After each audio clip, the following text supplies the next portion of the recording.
की टीम इस वक्त नीनगुड़ा के जंगल में है, जहां आज सुबह 16 माओवादियों को मार गिराया गया था। ग्राउंड जीरो से मैं सलीम शेख पूरी घटना को आपको बताने का प्रयास करूंगा कि किस तरह से आज सुरक्षा बल के जवानों को एक बड़ी सफलता मिली है। ये वही इलाका है, ग्राउंड जीरो घटना स्थल है, जहां माओवादी यहाँ कैंप किए हुए थे। इसी इलाके में चारों तरफ आपको टेकरी दिख रही है। ये बहुत बड़ा इलाका है, बांस के पेड़ और तमाम पेड़ यहाँ पे देखने को मिलेंगे। पतझड़ का मौसम होने की वजह से आपको विजिबिलिटी आपको दूर तक देखने को मिल रही है। और जैसे ही जगदीश 25 लाख का इनामी नक्सली और उसे कुछ 25 लड़ाके यहाँ मौजूद होने की सूचना जैसे पुलिस को मिली और पुलिस ने एक विशेष अभियान छेड़ा। 8 DRG और 2 CRPF के बल कुल 8 टीम यहाँ रवाना किया गया। चारों तरफ से इस पहाड़ी को घेरा गया और जिसके बाद ताबड़तोड़ फायरिंग हुई और माओवादियों को घेर कर मारने में सुरक्षा बल के जवान कामयाब हुए। ग्राउंड जीरो से आपको दिखाने का प्रयास करता हूँ कि ये जो इलाका है कितना दुर्गम है। चारों तरफ पहाड़ी इलाका है और ये पेड़ों पे गोलियों के निशान इस बात का प्रमाण है कि जवानों को एक बड़ी सफलता मिली है और जो मुठभेड़ हुआ है, जो गोलीबारी हुई है, वो कितनी भीषण थी। इस तरह के दूर दूर तक आपको पेड़ देखने को मिलेंगे और पेड़ के ऊपर गोलियों के निशान देखने को मिल रहे हैं। ये इलाका है नीलावाया का क्षेत्र है, गोगुंडा की पहाड़ियों का ये श्रृंखला है और चारों तरफ पहाड़ी है, छोटे मोटे पूरे बड़े पहाड़ियों के सीरीज यहाँ पे आपको मिलेगी और बेहद दुर्गम इलाका है। जवान यहाँ तक पहुँचे। कुछ जवानों से जब हमने बात किया तो जवानों का ने बताया कि किस तरह से उन्होंने इस घटना को अंजाम दिया। जैसे ही कल देर शाम को जगदीश और उसके साथी नक्सलियों की सूचना मिली थी इस इलाके में कैंप करने की, तत्काल इस सूचना पर एक टीम गठित की गई। अलग अलग थाना क्षेत्रों से जवानों को रवाना किया गया। बाइक से पूरे जवान पास के गांव नीलावा तक पहुंचे। वहां बाइक छोड़ने के बाद रात करीब 1 बजे करीब 10 से 12 किलोमीटर पैदल चलकर इस इलाके तक यहाँ तक पहुँचे और एक बड़ी घटना को उन्होंने सफलता हासिल की, अंजाम दिया और 16 नक्सलियों को मार गिराया। मैं आपको और दिखाने का प्रयास करता हूँ। ये जो पूरा इलाका है पहाड़ियों से घिरा हुआ है, जंगल है और आप समझिए कि यहाँ मुठभेड़ होने के बाद शवों को बरामद किया गया। शवों को लेकर जवान यहाँ से कावड़ के माध्यम से कंधों में लाद कर उन्हें जिला मुख्यालय तक पहुंचाया गया। तो जब मुठभेड़ हुआ था, गोलियों के निशान पूरे इलाके में है, दूर दूर तक है। तो समझ सकते हैं कि जब मुठभेड़ हुआ चारों तरफ से जवानों ने इस पूरे एरिया को घेरने का प्रयास किया। आप देख सकते हैं कि एरिया को आप देखिए कितना बड़ा है और इस एरिया को पूरे तरफ से घेराबंदी किया गया और घेराबंदी करने के बाद फायरिंग की गई और फायरिंग बड़ी ताबड़तोड़ फायरिंग हुई है। और इस मुठभेड़ में CRPF DRG के साथ महिला कमांडो भी इसमें शामिल थी। घटनास्थल पर रैपर भी आपको देखने को मिलेंगे कि ये रैपर इस बात का प्रमाण है कि जवान जब मुठभेड़ इस तरह के ऑपरेशन में निकलते हैं तो इस तरह का खुराक उनके लिए ही वरदान होता है। इसी के भरोसे ही वे 12 से 15 घंटे का ऑपरेशन को अंजाम दे पाते हैं। तो आप समझिए कि बस्तर के जंगलों में नक्सलवाद को ख़त्म करने के लिए जो फोर्स लगी है उन्हें कितनी मेहनत करनी पड़ रही है और ये नक्सलवाद ख़त्म करना कितना चैलेंजिंग है इस बात को समझा जा सकता है। चारों तरफ ये बांस के जो पेड़ दिख रहे हैं, ये बताया जाता है कि माओवादी इस इलाके को बड़ा महफूज मानते हैं। इसके पीछे अपने आप को, इसके आड़ में अपने आप को छुपा लेते हैं ताकि दूर से ना दिखे। लेकिन जवानों ने जिस तरह से मुठभेड़ को अंजाम दिया है और जिस तरह सफलता उन्हें मिली है तो समझ सकते हैं एक बड़ी सफलता है। मार्च 2026 तक माओवादियों को बस्तर से खदेड़ना एकमात्र उद्देश्य है केंद्र और राज्य सरकार का और बस्तर पुलिस का। और जवान इन्हीं ORS इलेक्ट्रॉल पाउडर के भरोसे जंगल में गश्त करते हैं। चूँकि अभी दोपहर हो चुका है, कड़ी धूप है, चूँकि हमारा भी गला सूख गया तो आप समझ सकते हैं जो 12 से 15 घंटे का जो ऑपरेशन जवान यहाँ चलाते हैं तो उनकी हालत क्या होती है। उनके कंधों पर जो पिट्ठू होता है, हथियार होता है, उन हथियारों के जरिए इन जंगलों में वो पहुँचते हैं और उसके बाद इस घटनाओं को मुठभेड़ यहाँ करते हैं और मुठभेड़ में नक्सलियों को मार गिराती। अब मैं आपको दिखाना चाहूँगा यहाँ पे खून के धब्बे भी आपको देखने को मिलेंगे। यहाँ इसी जगह पे मुठभेड़ स्थल और माओवादी जब भाग रहे थे यहाँ से तो उनके सामान यहाँ पड़े हुए हैं, उनके पिट्ठू बैग यहाँ पड़ा हुआ है और चप्पल यहाँ आप देख सकते हैं। तो आप समझिए कि घटनास्थल माओवादियों के लिए ये आतंक जो माओवादियों का इन इलाकों में चलता था वो अब ख़त्म हो चुका है। केरलापाल एरिया कमेटी का जो एरिया हुआ करता था, ये उनका वर्चस्व यहाँ हुआ करता था, जिसे सुरक्षा बलों ने आज ढेर कर दिया। 16 माओवादियों को मारकर और पूरे एरिया केरलापाल एरिया कमेटी को ही उन्होंने आज ख़त्म कर दिया। तो बस्तर के इतिहास में ये एक नया अध्याय है और नक्सलवाद को ख़त्म करने के पीछे जिस तरह से केंद्र सरकार और राज्य सरकार लगी हुई है, उस दिशा में बस्तर पुलिस लगातार काम करती दिख रही है और लगातार मुठभेड़ों में बड़े माओवादियों को मार गिराया जा रहा है। NDTV के लिए सलीम शेख, सुकमा। खास बात यह है कि इस एनकाउंटर में महिला जवान भी शामिल थे, जिन्होंने बड़ी बहादुरी से नक्सलियों का मुकाबला किया और 17 नक्सलियों को मार गिराने में अहम भूमिका निभाई। देखिए ये रिपोर्ट। 10 से 12 घंटे का मुठभेड़ के बाद जवान अब मुख्यालय पहुंच गए हैं। केरलापाल थाने में जवान पहुंच गए हैं। पूरे जवान जो हैं ऑपरेशन में मौजूद थे। खास बात यह है कि महिला कमांडो भी इस ऑपरेशन में थे और जो बड़ी सफलता मिली है, 16 नक्सलियों को जो मार गिराया गया है और इस मुठभेड़ में सबसे बड़ी भूमिका महिलाओं की भी थी, महिला कमांडो की थी। आज बस्तर की महिला किसी से कम नहीं है कहते हैं, लेकिन बस्तर की महिलाएं अब नक्सलवाद को ख़त्म करते जा रही हैं। और इस मुठभेड़ में खास बात ये भी है कि जगदीश जैसे जो खूंखार नक्सली है, DVCM मेंबर है, जो 25 लाख का बताया जा रहा है, वो भी मारा गया। हालांकि उसकी पुष्टि की जा रही है, सरेंडर नक्सलियों से पुष्टि की जा रही है, लेकिन अभी जवान जितने जो ऑपरेशन में थे वो सब लौट आए हैं और सबका हौसला अफजाई करने के लिए DIG कमलोचन कश्यप पहुंच गए हैं। किरण चौहान मौके पर मौजूद हैं। उन्होंने जवानों के साथ घटनास्थल तक वहां तक भी पहुंचे थे, लेकिन अब जवानों का हौसला अफजाई करने के लिए यहाँ कैंप में पहुंचे हैं। सर, बड़ी सफलता मिली है सर। जगदीश के मारे जाने की भी खबर है। हाँ, जगदीश जो दरबा डिवीजन का जो उसका इंचार्ज था और काफ़ी बड़ी बड़ी घटनाओं में शामिल था, लेकिन उसकी शिनाख्ती की जा रही है। जब शिनाख्ती कर पाएंगे उसके बाद ही हम उसमें कुछ बता पाएंगे। जैसे सर देखने को मिल रहा है जवान बड़ी संख्या में गए थे, महिला कमांडो भी गई थी। महिला कमांडो भी जा रही है, लगातार ऑपरेशन पे जा रही है और एक महिला कमांडो उसमें घायल भी हुई है, उसका भी उपचार किया जा रहा है। 2026 मार्च में एक डेडलाइन तय किया गया है माओवादियों को खत्म करने की। इस दिशा में बस्तर पुलिस आगे बढ़ रही है सर, इसको कैसे देखते हैं? उसी दिशा में निश्चित सभी सुकमा पुलिस काम कर रही है। सुकमा पुलिस और CRPF लगातार मिलकर सभी क्षेत्र में हम नक्सल अभियान वगैरह कर रहे हैं। जवान जो मुठभेड़ थे उनका हौसला अफजाई किया गया सर, मिठाई बांटी गई है।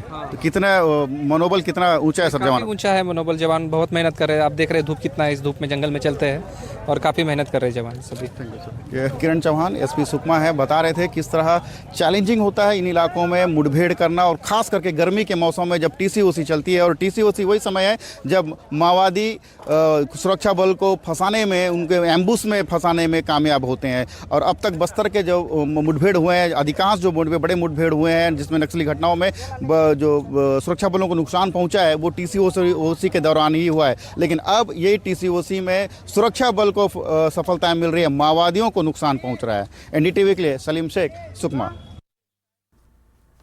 17 नक्सलियों के मारे जाने पर CM विष्णु देसाई ने जवानों को बधाई दी। क्या कुछ कहा है, सुनवाते हैं।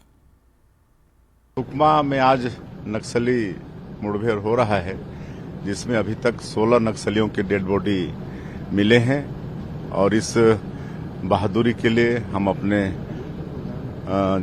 सुरक्षा बल के जवानों को बहुत बहुत बधाई धन्यवाद देते हैं, उनके साहस को नमन करते हैं। और लगातार हमारी सरकार को नक्सलवाद में बड़ी सफलता मिल रही है। हमारे सुरक्षा बल के जवान ताकत के साथ, बहादुरी के साथ नक्सलवाद के खिलाफ में लड़ाई लड़ रहे हैं और अभी तक ये 15 महीने में बहुत बड़ी सफलता मिली है जो पूरा देश जानता है। और हमारे आदरणीय केंद्रीय गृह मंत्री जी का जो संकल्प है 31 मार्च 2026 तक इस देश से नक्सलवाद को समाप्त करने का, जिस तरह से हमारी लड़ाई चल रही है नक्सलवाद के साथ, मुझे पूरा विश्वास है कि आदरणीय गृह मंत्री जी का संकल्प पूरा होगा। नक्सलियों के खिलाफ कार्रवाई को लेकर डिप्टी CM अरुण साव का भी बयान आया। साव ने कहा कि मार्च 2026 तक नक्सलवाद पूरी तरह से खत्म हो जाएगा। डिप्टी CM ने सुरक्षा बलों को बधाई भी दी।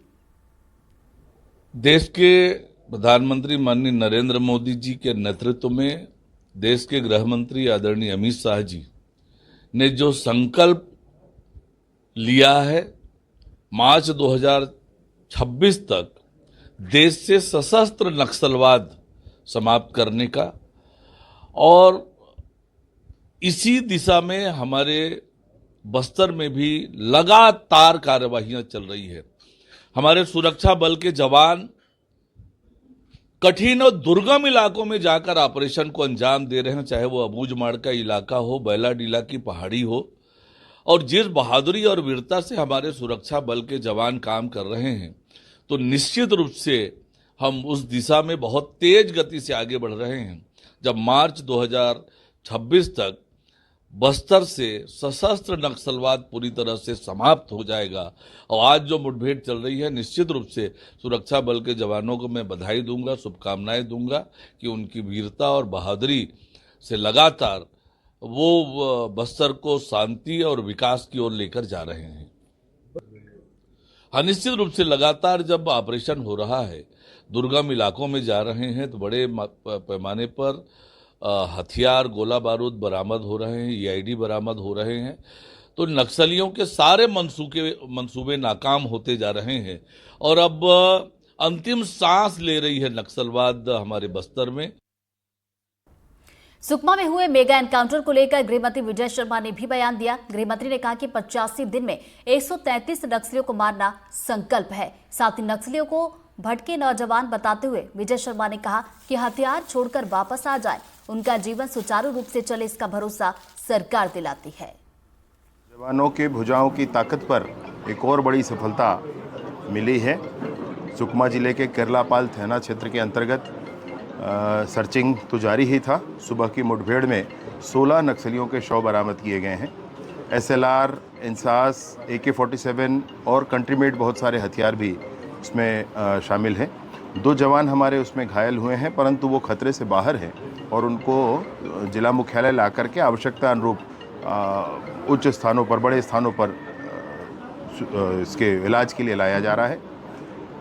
मैं सोचता हूँ कि विगत इस नए वर्ष में 85 दिनों में 133 नक्सली मारे गए। इस नए वर्ष में 2025 में 85 दिनों में 133 नक्सली मारे गए। कुल मिलाकर आप देखेंगे तो लगभग 27-2800 की संख्या में नक्सली या सरेंडर हुए हैं, गिरफ्तार हुए हैं या मारे गए हैं। सरकार एक गोली भी नहीं चलाना चाहती और एक बहुत अच्छे रिहेबिलिटेशन पॉलिसी के साथ सरकार की अपील है कि जो भी लोग इसमें हैं वो सरेंडर करें। बढ़ते आगे, सुकमा मुठभेड़ मामले में आईजी सुंदरराज पी ने कहा कि नक्सलियों पर आगे भी ऐसे ही कार्रवाई करते रहेंगे। 29 मार्च को जिला सुकमा एवं दंतेवाड़ा के सीमावर्ती इलाका में प्रतिबंधित एवं गैरकानूनी सीपी माओवादी कैडर की उपस्थिति की आशंका के आधार पर DRG सुकमा एवं CRPF का संयुक्त बल सर्च अभियान के लिए रवाना किए गए थे। अभियान के दौरान आज प्रातः 8 बजे से लेकर अनेक बार माओवादी एवं सुरक्षा बल के बीच में मुठभेड़ हुई। मुठभेड़ के उपरांत इलाका का सर्चिंग में कुल 16 माओवादियों का डेड बॉडी अब तक रिकवर किए गए थे। घटनास्थल से काफ़ी बड़ी संख्या में AK-47, SLR, इंसास एवं अन्य हथियार भी बरामद किए गए थे। आसपास इलाका में अभी सर्चिंग जारी है। इस मुठभेड़ के दौरान हमारा 2 जवान घायल भी हो गए। उनका स्थिति अभी सामान्य एवं खतरा से बाहर है। उनके इवैक्यूएशन के लिए आवश्यक व्यवस्था की जा रही है। आसपास इलाका में रीइंफोर्समेंट टीम द्वारा भी सर्चिंग की जा रही है। इस मुठभेड़ में अन्य और भी माओवादी कैडर घायल होना या मारा जाने का संभावना है। उसको देखते हुए आसपास इलाके में अभी भी लगातार सर्चिंग जारी है। सर, बड़े कैडर कोई जगदीश का उपस्थिति का सूचना? आमतौर पर इस इलाका में CPM माओवादी संगठन के दरबार डिविजनल कमेटी का, सीनियर माओवादी कैडर का स्टेट लेवल कमेटी और डिविजनल लेवल कमेटी का और PLGA फॉर्मेशन का कैडर्स की उपस्थिति का सूचना मिलते हैं। उसी आधार पर ये पार्टी अभियान के लिए रवाना किए गए थे। अभी मारे गए माओवादियों को शिनाख्ती कार्रवाई की जा रही है। शिनाख्ती जैसे कंप्लीट हो जाएगा हमको और विस्तार से कौन कौन माओवादी इसमें मारा गया उसके डिटेल मिल जाएगा। सुकमा के SP किरण चौहान से हमारे सहयोगी सलीम शेख ने बातचीत की है। मार्च 2026 माओवादियों के लिए एक गाइडलाइन तय किया गया केंद्र सरकार द्वारा और इसी कड़ी में आज बस्तर पुलिस को एक बड़ी सफलता मिली है। लगातार बीते कुछ दिनों से माओवादियों के खिलाफ एक अभियान छेड़ा गया था, जिसमें से बीजापुर और दंतेवाड़ा के सरहदी इलाके में 26 माओवादी मारे गए थे। और आज सुकमा जिले और सुकमा पुलिस को एक बड़ी सफलता मिली है और आज 16 माओवादियों को मार गिराया गया है और 16 माओवादियों के शव बरामद किए गए हैं। मौके से आधुनिक हथियार भी बरामद किए गए हैं। एक बड़ी सफलता देखने को मिली है और आंकड़े और बढ़ सकते हैं। फोर्स मौके के लिए रवाना कर दी गई है, शव बरामद कर लिए गए हैं। हमारे साथ सुकमा एसपी किरण चौहान है, उनसे भी बात करते हैं क्या माहौल है, अभी जवानों की क्या स्थिति है और क्या कितनी बड़ी सफलता है सर ये? नहीं, काफी बड़ी सफलता है और डीआरजी सुकमा और सीआरपीएफ जो संयुक्त पार्टी अभियान पे गई थी, उनके साथ नक्सलियों की मुठभेड़ हुई है। अभी तक 16 नक्सलियों के शव बरामद हुए हैं और जवान का हौसला काफी बुलंद है और उनके मेहनत की वजह से ये सफलता मिली है। तो किस टाइप की सूचना मिली थी, कितने बड़े कैडर के नक्सली वहां मौके पे थे? दरबा डिवीजन के जो सीनियर कैडर्स है उनकी मौजूदगी की सूचना मिली थी। लगभग 25 की 30 नक्सलियों की सूचना वहां मिली थी और सुबह आज वो मुठभेड़ हुई है और अभी नक्सलियों की शिनाख्ती की जा रही है जो मारे गए नक्सली है, उसके बाद ही कुछ उसमें बता पाएंगे। बड़ा कैडर का नक्सली जो मौके पे मौजूद था, जो हथियार बरामद हुए उसमें AK-47 SLR इंसास जैसे ऑटोमेटिक हथियार है। तो नक्सलियों की एक बार शिनाख्ती करने के बाद ही इसमें डिटेल्स साझा किया जाएगा। जो घटना स्थल सर वो कितना दूर है और क्या कितना चैलेंजिंग था जवानों को वहां पहुंचने के लिए? काफी चैलेंजिंग था। लगभग जो घटना स्थल है गोगुंडा पहाड़ी का इलाका माना जाता है। ये काफी बड़ी बड़ी पहाड़ियां है और नदी नाले है बहुत बड़े और काफी लंबे समय के बाद इस एरिया में मतलब एनकाउंटर हुआ है और निश्चित ही एक बड़ी सफलता है सुकमा जिले के लिए। तो माओवादियों के शव के आंकड़े और बढ़ सकते हैं क्या सर? अभी सर्चिंग अभियान जारी है और अभी इसमें कुछ बता नहीं सकते। बहुत बहुत धन्यवाद सर। ये किरण चौहान सुकमा एसपी हैं और बता रहे थे कि माओवादियों के खिलाफ एक बड़ा ऑपरेशन लॉन्च किया गया था और 16 माओवादियों को मार गिराया गया है। अभी भी सर्चिंग अभियान जारी है और मौत के आंकड़े और बढ़ सकते हैं। NDTV के लिए सलीम शेख, सुकमा। एनडीटीवी की टीम लगातार इस एनकाउंटर के कवरेज में जुटी हुई है। बस्तर के आईजी सुंदरराज पी से भी हमने बातचीत की है। सुकमा पुलिस ने आज 16 माओवादियों को मार गिराया है और बड़ी सफलता के रूप में इसे देखा जा रहा है। अब देख सकते हैं सुकमा जिला मुख्यालय में हथियार जो बरामद हुए हैं घटनास्थल से उन्हें लाया गया है। हथियारों का डिस्प्ले आप देखिए किस तरह के ये हथियार हैं। बड़े आधुनिक हथियार देखने को मिले हैं। इंसास, AK-47, SLR, भरमार जैसे हथियार बरामद किए गए हैं। पुलिस अफसर बता रहे हैं कि जो AK-47 मिले, SLR जैसे जो आधुनिक हथियार जो घटनास्थल से मिले हैं, इससे अंदाज़ा लगाया जा रहा है कि एक बड़े कैडर के नक्सली वहाँ और भी मौजूद थे। हालांकि जगदीश जैसे SZG कैडर के नक्सली भी वहाँ मारा गया। 25 लाख का नक्सली है। हमारे साथ बस्तर आईजी पी सुंदरराज जी हैं, इनसे भी बात करते हैं। सर कितना बड़ा मुठभेड़ था सर, ये बड़ी सफलता के रूप में देख रहे हैं? जैसा दिनांक 29 मार्च को जिला सुकमा के थाना केरलापाल अंतर्गत गोगुंडा, निंडुम, उपमपल्ली इलाके में माओवादी की उपस्थिति का आशंका के आधार पर डीआरजी सुकमा CRPF का संयुक्त बल अभियान के लिए रवाना किए थे। अभियान के दौरान प्रातः 8 बजे से लेकर अनेक बार सुरक्षा बल या माओवादी के बीच में मुठभेड़ हुई। मुठभेड़ के पश्चात इलाके के सर्चिंग में 11 महिला माओवादी कैडर सहित कुल 17 माओवादियों का डेड बॉडी रिकवर की गई थी। उनमें से एक का शिनाख्ती DKSRC कैडर जगदीश के रूप में हुई और अन्य माओवादी कैडर का शिनाख्ती अभी तक ACM रोशन, ACM सल्वम जोगी, ACM माडवी देवा और बाकी माओवादी कैडर का भी शिनाख्ती कार्रवाई लगातार जारी है। मुठभेड़ स्थल से 2 AK-47, 2 इंसास, 1 SLR और काफ़ी बड़ी संख्या में आर्म्स अम्युनिशन भी बरामद की गए थे। अभी भी आसपास इलाके में सर्चिंग जारी है। इस मुठभेड़ के दौरान हमारा 3 DRG एवं 1 CRPF का जो बल सदस्य है उनका इंजरीज हुआ। उनकी स्थिति अभी सामान्य एवं खतरे से बाहर है। उनकी इवैक्यूएशन के लिए इंडियन एयरफोर्स के चॉपर का काफ़ी अहम भूमिका रहा। अभी चारों हमारे घायल जवान का स्थिति खतरे से बाहर और उनका स्थिति अभी सामान्य है और आसपास इलाके में अभी भी सर्चिंग जारी है। सर जगदीश के अलावा और भी कोई बड़े कैडर के नक्सली वहाँ मौजूद थे, जैसे चेतू का नाम आ रहा है बार बार? अब तक हमको जो शिनाख्ती हुआ उसमें सबसे सीनियर मोस्ट कैडर के रूप में DKSRC कैडर जगदीश का हुआ और बाकी एरिया कमेटी और PLGA सदस्य के रूप में हुआ। अन्य जो माओवादी कैडर के उपस्थिति अभी रहा नहीं रहा, थोड़ा जांच पड़ताल में और क्लियर हो पाएगा। तो जैसे इंसास और AK-47 वहाँ से बरामद हुआ है, SLR भी, तो ACM कैडर के नक्सली भी इसे इस्तेमाल करते थे? आमतौर पर जैसे AK-47, SLR, इंसास इस टाइप का जो हथियार है जो सीनियर माओवादी कैडर का लीडरशिप या फॉर्मेशन के पास रहते हैं, जैसा DKSRC कैडर हो गई, DVCM हो गई या PLGA कमांडर हो गई, PLGA सदस्य हो गए, इनके पास इस प्रकार का जो ग्रेडेड वेपन्स आमतौर पर बरामद होते हैं। उसी हिसाब से डेड बॉडी की शनाख्ती भी उसमें DKSRC जगदीश से लेकर ACM रोशन के रूप में हुआ है और अन्य माओवादी कैडर का भी शनाख्ती हो जाएगा। इसमें जैसा अन्य जो जितना भी मजल लोडिंग वेपन्स है और BGL शेल्स है और आर्म्स अम्युनिशन है और जो स्मॉल एक्शन टीम के द्वारा इस्तेमाल की जाने वाला जो वेपन है, जो उसका जो कट्टा जो बोलते हैं, वो भी एक उतना ही खतरनाक हथियार है जो जिसको लेकर टारगेटेड फायरिंग कर सकता है। इस प्रकार काफ़ी बड़ी संख्या में आर्म्स एम्युनिशन रिकवर की गई थी। सर, बस्तर में माओवादियों ने कई घटनाओं में सुरक्षा बलों के हथियार लूटे हैं। सर, क्या इसे आइडेंटिफाई कर पाया कि किस घटना में? जैसे इन सब जो ग्रेडेड वेपन्स के यूनिक एक आईडी नंबर होते हैं, उसका हम डेटाबेस से उसका मैच करके उसका पूर्व में कौन सी वारदात में नक्सली द्वारा इस वेपन को रिकवर की गई, मतलब सुरक्षा बल से लूट लिया है, उसका हम शिनाख्त करके उसका डेटाबेस से अपन मैच कर लेते हैं। सर, एक AK-47 अगर एक माओवादी के पास है तो उसको कितना प्रभाव डाल सकता है? सर, ये माओवादी द्वारा सभी हथियार को अपना एक आतंक का एक प्रतीक रूप में इस्तेमाल की जाती है, क्योंकि उनके पास तो वैसे प्रतिबंधित एक गैर कानूनी संगठन है, उनके पास हथियार रखने के लिए किसी प्रकार का कोई अधिकार नहीं रहते कानून में। ये सिर्फ अपना ताकत दिखाने के लिए, जनता को गुमराह करने के लिए, उन्हें भयभीत करने के लिए इस्तेमाल की जाती है। लेकिन जिस तरीके से अभी वर्ष 2024 और 25 में लगातार सुरक्षा बल द्वारा ग्रेडेड वेपन्स काफ़ी बड़ी संख्या में LMG से लेकर इंसास, SLR, AK-47 सभी वेपन रिकवर करते हैं, उससे माओवादी का फायर पावर भी कम हुआ, उनकी बल संख्या भी काफ़ी हद तक न्यूट्रलाइज हुआ और उनके आतंक का जो छवि है वो भी धीरे धीरे कम होते जा रहा। क्षेत्र की जनता भी उनका असली चेहरे को जान लिया, पहचान लिया। उनके पास देने के लिए कुछ नहीं, सिर्फ बाइक के माहौल के माध्यम से इलाका में एक वातावरण निर्मित करने के उनका हमेशा ये असफल प्रयास रहा। इसलिए माओवादी द्वारा आने वाले समय हथियार रखे नहीं रखे उससे कोई असर नहीं पड़ेगा। उनका अंतिम खात्मा का समय नज़दीक आ चुकी है।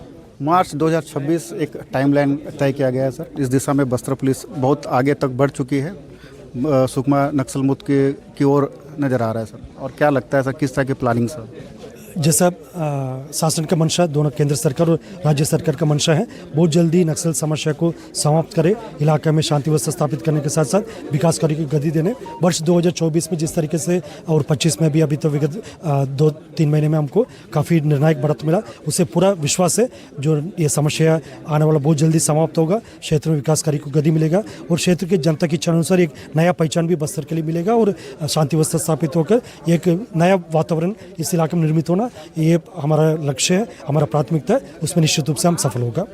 बहुत बहुत धन्यवाद सर NDTV से बात करने के लिए। ये रहे बस्तर IG P सुंदरराज जी और बता रहे थे किस तरह से आने वाले समय में बस्तर को शांति की ओर बढ़ाया जाएगा। NDTV के लिए सलीम शेख, सुकमा। तो ये देखिए, आपको तस्वीरें भी दिखा रहे हैं, एक्सक्लूसिव तस्वीरें। आज जो मुठभेड़ हुई थी इसमें सुरक्षा बल के जवानों को सफलता मिली है और इसके बाद देखिए प्रतिक्रियाएं भी आई, जहां पर डिप्टी CM विजय शर्मा ने भी कहा कि जवानों का मनोबल लगातार बढ़ रहा है। साथ ही साथ केंद्रीय गृह मंत्री अमित शाह का भी वो बयान सामने निकल कर आया था।